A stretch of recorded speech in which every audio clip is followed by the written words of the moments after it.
Hello, I'm Grimgriddle and welcome to this video. Have you ever been watching a film you're certain you've never seen before and yet find yourself hit with a strange sense of deja vu?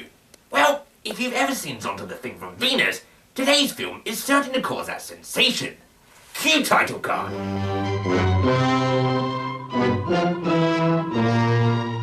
When I initially started watching It Conquered the World, my first thoughts were, wow, after a while these films really do all start to look and sound the same.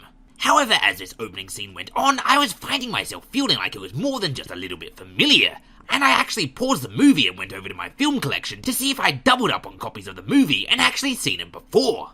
This would not be something that's entirely uncommon. For instance, I both have The Phantom Planet and Killers from Space on individual VHS copies, but also part of a 20-movie sci-fi collection. You see, when it comes to B-grade films from the 1950s and 1960s, you never really know what kind of quality you're going to get, and there's lots of different levels of quality floating around, so if you find another copy for cheap, it's not exactly a bad idea to buy it, because it might actually be a cleaner version. And indeed, if memory serves me well, I believe that my VHS copy of Killers from Space is actually a lot better quality than my DVD one. And then sometimes you also get accidental sort of double-ups but not really. For instance, the 1953 film Planet Outlaws, which is actually just a re-edit of the 1939 Buck Rogers serial. However, after having a quick look through my collection, I found no evidence of having any other copy of It Conquered the World, which led me to believe that I had either seen it somewhere else, perhaps on Channel 44 when they do their sci-fi nights, or perhaps it was that my initial thought that some of these sci-fis look awfully similar was in fact on the bowl. However, it was in the very next scene where it all clicked. Claire, this pie is delicious. Did you bake it yourself? Oh, sure. An old family recipe my grandmother sold at the bakery. Martha, that dinner was delicious. Did you bake the pie yourself? Oh, sure. An old family recipe my grandmother sold at the bakery. Tom, you want some more? Only half a gallon or so. What are you acting so smug about?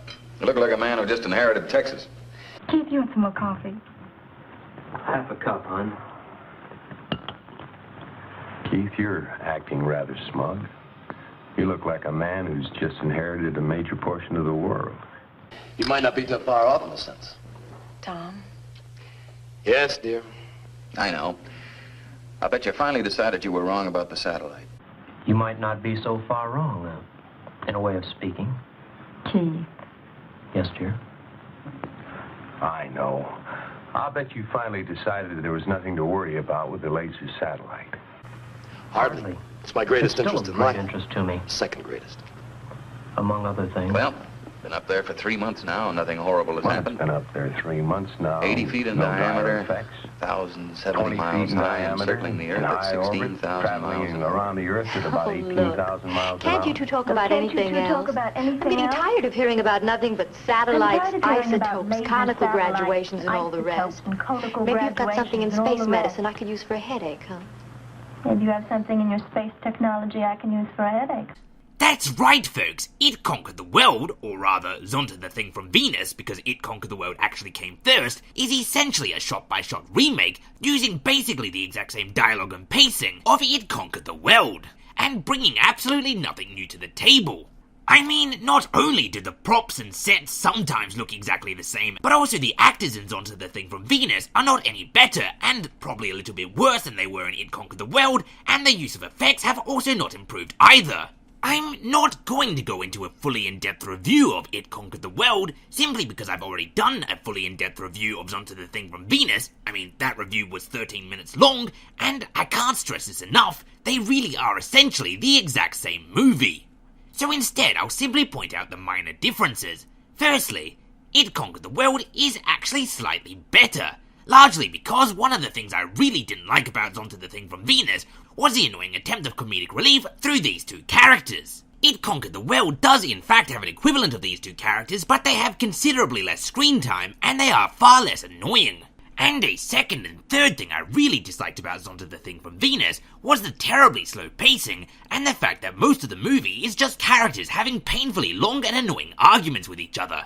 Well, in It Conquered the World, I'm not sure if they argued less. I honestly don't have the patience to go back and count the arguments in Zontar the Thing from Venus, but they definitely argued for less time. There was no scene from It Conquered the World, unlike in Zontar the Thing from Venus, where I found myself actually looking at my watch and wondering when it would end. Overall, It Conquered the World has better pacing, not great pacing, but definitely better, and is helped along quite significantly by the fact that the characters aren't quite so annoying, and they don't talk in quite such a monotone voice, and quite so slowly. Well, been up there for 3 months now, and nothing horrible has happened. Well, it's been up there 3 months now with no dire effects. As you can see from this side-by-side comparison with the space bat encounter, they did not exactly improve on the special effects in Zontar the Thing from Venus from the point that they were in It Conquered the World. This is despite, I hasten to point out, that they came out 10 years apart. I mean, come on folks, at least in this modern era of shameless remake cash grabs, they at least make things more shiny. However, in these two respective films, you could probably just splice in each other's effects and no one would even notice the difference, aside from the fact that Zontar the Thing from Venus has colour. In fact, look, I just did it here now and I doubt anyone noticed.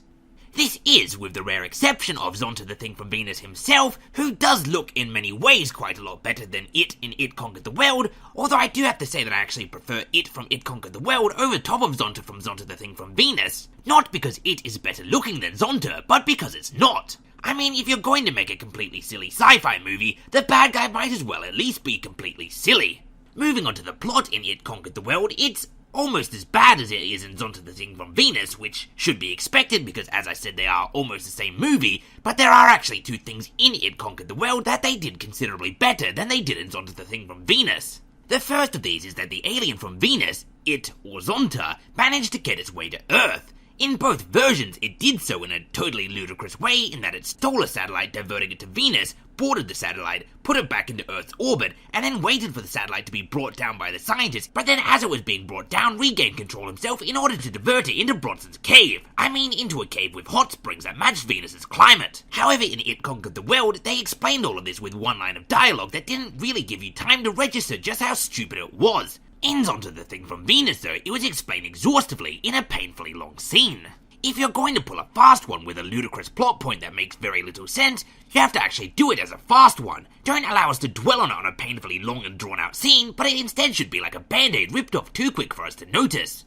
And then another thing that I complained about in my review of Zontar the Thing from Venus, that It Conquered the World is slightly better, is the B story with the military. In Zontar the Thing from Venus, I complained that the military was given too much screen time to have what was essentially absolutely no payoff.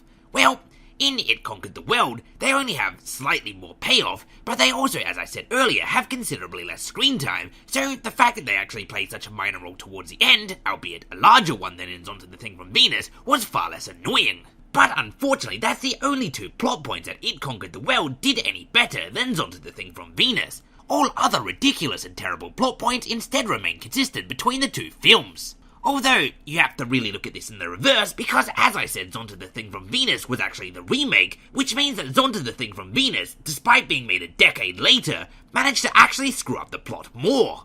And that's really the reason that I've decided to make this video. Zontar the Thing from Venus was not a good movie, and I said as much when I reviewed it last year. However, I was not aware at the time that it was also a remake of another film that wasn't itself that good, but was actually better than it. This makes Zontar the Thing from Venus one of the most bizarrely unnecessary films I've ever seen. I honestly can't fathom why they bothered to make it. It appears to be the same company that made both films, with It Conquered the World starting with the watermark American International Movies, and Zontar the Thing from Venus starting with the watermark American International Television, so maybe they remade it for television purposes, but in that case, I'm not sure why they wouldn't just use the original film. I mean, it's difficult to scale up a TV show onto a cinema screen, but it's not so difficult to do it the other way round. And then it's not like they were trying to bank on the success of the original, because they not only changed the name of the film, but every single character in the film, making it so that the only resemblance between the two films is something that you wouldn't notice until you were actually watching the movie. So it's not like there were any benefits from an advertisement perspective. And it's not like they did it because they thought they could achieve better graphics, because as I've shown, for the most part, the graphics haven't changed. I suppose it's conceivable they did it because they wanted it to be in colour, but it seems kind of extreme to completely remake a film just to have it in colour, which would then lead you perhaps to assume that it was done because it's cheaper than actually hiring another writer to write another movie. But if that's the case, it still seems kind of odd, because as you've seen in a lot of the footage I've been showing, not only does it follow essentially the exact same script, but also each scene shares a very similar pacing and very similar cinematic cues. I mean, we literally have the same close-ups, the same wide shots, the same footage of people walking through forests. It's all exactly the same. Heck, even the characters look the same, dress the same, and have the same haircuts. And to achieve this, I feel like you'd have to be trying to achieve this. I mean, it's not exactly easy to accidentally copy a movie shot for shot, but by the same token, it's kind of an exhaustive process to do it on purpose. But despite this, as you look at these two movies side by side, it definitely doesn't look like they just worked off the same script. It really does look like Zontar the Thing from Venus was actually making an entirely conscious effort to actually copy It Conquered the World, shot for shot, scene for scene. And really, this is where we come to an end. So, It Conquered the World. It's not a great movie, and has most of the same problems as Zontar the Thing from Venus, but the actors are slightly more bearable and the pacing's a little bit better. And the script and cinematography is pretty much exactly the same. Really, the only reason that this movie's worth mentioning as well as Zontar the Thing from Venus is because it makes the entire existence of Zontar the Thing from Venus completely and utterly unnecessary. I honestly don't know, after watching this film, why anyone bothered to make Zontar the Thing from Venus. Zontar the Thing from Venus was already a bad movie, but now that I have the knowledge that it's not only a bad movie, but it is a shot-for-shot remake of a movie that came out a decade earlier, which Zontar the Thing from Venus not only failed to improve anything on, but in many areas was actually worsened completely and utterly boggles the mind. So there you have it. It Conquered the World and Zontar the Thing from Venus. A bizarre duo standing up in B-grade sci-fi history that I can't think of any equivalent to. Neither is that good, It Conquered the World is slightly better, but if you want the full appreciation of how weird this is, you definitely have to watch both. Thanks for watching, and as always, until next time, I have been and still am Grim Grindle.